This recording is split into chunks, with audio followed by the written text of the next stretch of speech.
Hello student, आपका स्वागत है स्प्लिट स्टडी चैनल पे। तो फिर से एक सीटेट का क्वेश्चन लेकर आ चुके हैं जो कि सीटेट मैथ में पूछा गया क्वेश्चन है। और ये पेडागोगी का जो क्वेश्चन है, ये न्यूमेरिकल का क्वेश्चन नहीं है। सबको पता होगा कि 30 नंबर का जो पूछा जाता है 15 नंबर पेडागोगी से होता है, 15 नंबर न्यूमेरिकल जो मैथ से पूछा जाता है। और पेडागोगी भी जो 15 नंबर पूछा जाता है मैथ से ही रिलेटेड पूछा जाता है, तो आपका मैथ का जानकारी होना ही चाहिए। तो चलिए इस क्वेश्चन को हम लोग देख लेते हैं। क्वेश्चन को सबसे पहले ध्यान से पढ़ लेंगे क्वेश्चन में क्या दिया हुआ है। तो क्वेश्चन को अगर ध्यान से हम लोग पढ़ते हैं तो क्वेश्चन में दिया हुआ सुशीला दशमलव के गुणन की संकल्पना का शिक्षण करने के लिए ग्रिड गतिविधि का प्रयोग करती है। उनका एक नमूना नीचे दिया गया। देखिए एक यहाँ पे ग्रिड विधि अपनाया जा रहा है, क्या करने के लिए? तो दशमलव का गुना करने के लिए। तो ग्रिड विधि अपनाया जा रहा है दशमलव के गुना करने के लिए। देखिए अब कोई भी विधि हो, ग्रिड विधि का मतलब क्या होता है पहले समझ लेते हैं। यहाँ पर क्या है? ग्रिड ग्रिड गतिविधि क्या होता है? तो बेसिकली जब कोई कोई क्वेश्चन को, कोई प्रॉब्लम को हल करने का कोई ऐसा तरीका अपनाते हैं जिसमें हम लोग को क्या कर सकते, खुद से करे और साथ साथ कोई मूर्त चीज ही यूज करते हैं। मूर्त चीज है मतलब कोई वस्तु का इस्तेमाल करके उसको सॉल्व करने की कोशिश किया जाता है, तो उसको हम लोग क्या कहते हैं? ग्रिड विधि कहते हैं। जब किसी वस्तु को क्या करते हैं तो हम लोग बोल सकते हैं दृष्ट मतलब होता है देखना। तो देख कर और उसको छू कर, उसको देखकर उस वस्तु को छू कर और उस तरीका को अपनाया जाए कोई चीज को सॉल्व करने का, प्रॉब्लम को क्या बोलते हैं, प्रॉब्लम को सिंप्लीफाई, प्रॉब्लम को सॉल्व करने का अगर उसको देखकर और छू कर अपनाया जाता है तो उसी को हम लोग क्या कहते हैं? ग्रिड विधि कहते हैं। अब जैसे होता क्या है बच्चे, जैसे कि अगर हम लोग बात करते हैं, अगर हम लोग बता रहे हैं कि ऐसा एक प्रिज्म होता है। अब प्रिज्म का आकृति जब तक बच्चे को सामने से दिखाएंगे नहीं, उसको हाथों में छूने के लिए नहीं देंगे, तो उस आकृति को बच्चे अच्छे से नहीं समझ पाएंगे।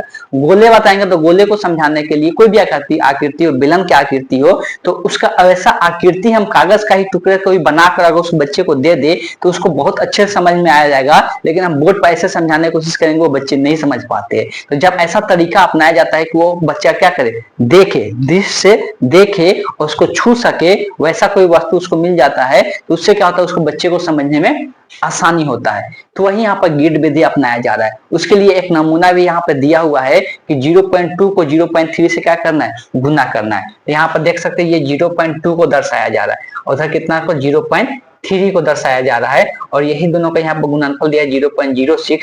ये 6 यहाँ पर दिख रहा है, 0.06 का हिस्सा दिख रहा है। तो ये एक तरीका होता है क्या करने का? तो दशमलव को गुना करने का विधि होता है। अब ये विधि जो होता है किस प्रकार का होता है, वही यहाँ पे ऑप्शन में पूछ रहा है। पहले लिखा है सीखने के परंपरागत उपागम का प्रयोग कर रही है। देखिए परंपरागत शब्द का मतलब आपको पता होना चाहिए कि जो पहले से ही चलते आ रहा है कि बच्चे रट कर पढ़े, रट कर पढ़े, रट कर पढ़े, या कोई विधि ऐसा सिखा देता है रट कर पढ़े, उसी को हम लोग परंपरागत उपागम कहते हैं। मतलब जो परंपरागत मतलब पहले से जो चलते आ रहा है, ये ऐसा विधि नहीं है। अब ये सब नया नया टेक्निक अपनाया जा रहा है बच्चे को समझाने का, तो ये ऑप्शन तो ऐसे ही क्या हो गया? खत्म हो गया। ग्रिड विधि एक अच्छा विधि। अब आगे है समस्या समाधान कौशल को विकास पर बल दे रही है। तो ये समस्या समाधान को कौशल के विकास पर बल दे रही है। तो इसका कहने का मतलब ये है कि ये कौशल का विकास कर रहा है। किसका विकास कर रहा है? ये कौशल का विकास कर रहा है। ठीक है, ये हो सकता है, लेकिन और भी हम लोग देख लेते हैं। प्रक्रमणशील ज्ञान पर ज्यादा बल दे रही है और संकल्पनात्मक ज्ञान पर कम। अब देखो यहाँ पर दो ज्ञान का बात किया जा रहा है। एक प्रक्रमणशील, एक प्रक्रमणशील है, एक संकल्पनात्मक है। ठीक है, ये दो चीजें दिया हुआ है, अब दोनों पर ध्यान देना है।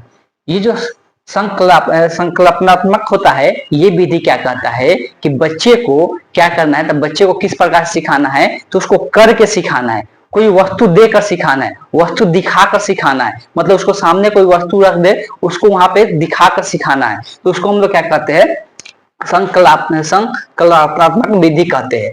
एक होता है प्रक्रमणशील विधि। ये क्या कहता है कि एक तरीका सिखा दिया जाता है, उस तरीका पर क्या बच्चे याद कर ले, वही तरीका से क्या कर ले? सॉल्व कर ले। जैसे बच्चे को यहाँ पर गुना करना सिखाया जाता है, बताया जाता है 3 दूना क्या होगा? 6 हो जाएगा। और यहाँ पर 1 दशमलव के बाद 1 अंक है, दशमलव के बाद 1 अंक है, मतलब 2 अंक के बाद पहले क्या होगा? दशमलव लग जाएगा, एक 0 लगा दिया जाता है। तो ये एक तरीका होता है। और जब तरीका से बोलते हैं करने के लिए, तो उसको हम लोग बोलते हैं प्रक्रमणशील विधि कहते हैं। तो अब ऐसे कि ये सिर्फ तरीका नहीं समझाया जा रहा है, यहाँ पे एक दृश्य दिखाया जा रहा है और यहाँ पे करके बताया जा रहा है और इसको टच करके भी हम लोग देख सकते हैं कि इसमें किया क्या जा रहा है। तो ये प्रक्रमणशील नहीं है, तो ये तो ऑप्शन हट जाएगा कि इसका ज्यादा बल दिया जाए, तो यही ऑप्शन समाप्त हो गया।